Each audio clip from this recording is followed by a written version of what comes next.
মিথিলা আপু যেভাবে নিজেকে রিপ্রেজেন্ট করেছে সেখান থেকে আমি সেই সাহসটা পেয়েছি যে একজন বাংলাদেশের মেয়ে বিদেশে গেলে সে নিজেকে কিভাবে রিপ্রেজেন্ট করতে পারবে, কিভাবে তাকাতে হয়, কিভাবে দাঁড়াতে হয়, কতটুকু হাসতে হয়। আমি কিন্তু মিথিলা আপুর ভিডিও দেখে সেগুলো প্র্যাকটিস করার চেষ্টা করেছি। আমাদের দেশের গর্ব মিথিলা আপু, যিনি এত বড় একটা আসরে গিয়ে বাংলাদেশের নাম এত দূর পর্যন্ত নিয়ে গিয়েছে।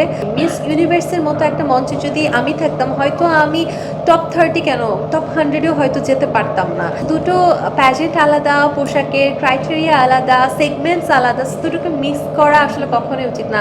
আমি শুরুতে একটা জিনিস বলতে চাই, মিসেস ইন্ডিপেন্ডেন্ট ইন্টারন্যাশনাল বা ইন্ডিপেন্ডেন্ট প্যাজেন্টস এবং মিস ইউনিভার্স দুটো খুব আলাদা প্ল্যাটফর্ম।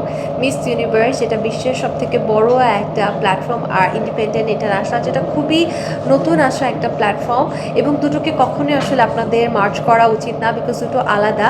এবং মিস ইউনিভার্সে আমাদের দেশের, বিশ্বাস করুন, আমাদের দেশের গর্ব মিথিলা আপু, যিনি এত বড় একটা আসরে গিয়ে বাংলাদেশের নাম এত দূর পর্যন্ত নিয়ে গিয়েছে। সো এখানে আসলে আমার সাথে মিথিলা আপুর কোনো কম্পারিজনই হয় না। মিথিলা আপু একজন মডেল এবং সে সম্পূর্ণভাবে ফিট একজন বিউটি কুইন। আর আমি যেখানে গিয়েছি সেখানে আমি আমার দিক থেকে চেষ্টা করেছি। মিস ইউনিভার্সের মতো একটা মঞ্চে যদি আমি থাকতাম, হয়তো আমি টপ 30 কেন টপ 100-এও হয়তো যেতে পারতাম না, বা আমি হয়তো কখনো সিলেক্টই হতাম না বাংলাদেশ থেকে। সো দুজনকে কখনোই এক করা উচিত না। আর পোশাকের ব্যাপারটা আসলে দেখুন, সব জায়গায় একটা ক্রাইটেরিয়া থাকে।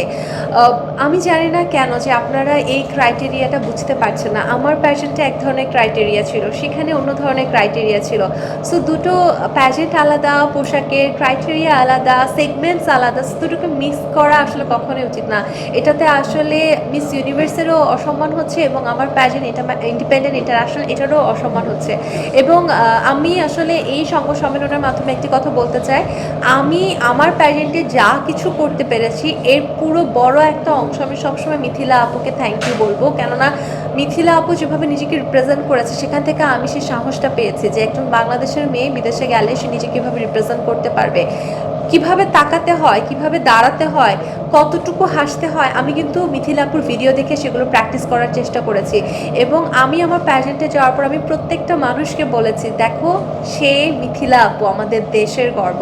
সো আমার মনে হয় আমাদের দুজনকে মিলানো একদম উচিত না।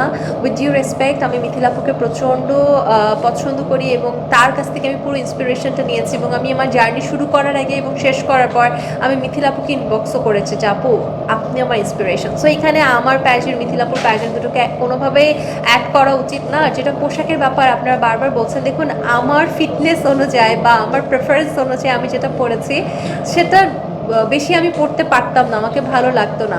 এবং যেটা হচ্ছে আপনারা বলছেন যে শালীন বা অশালীন, এমন কোনো কিছু না। বিদেশে আসলে এসব শালীন বা অশালীন এভাবে পোশাকে তারা জাজ করে না।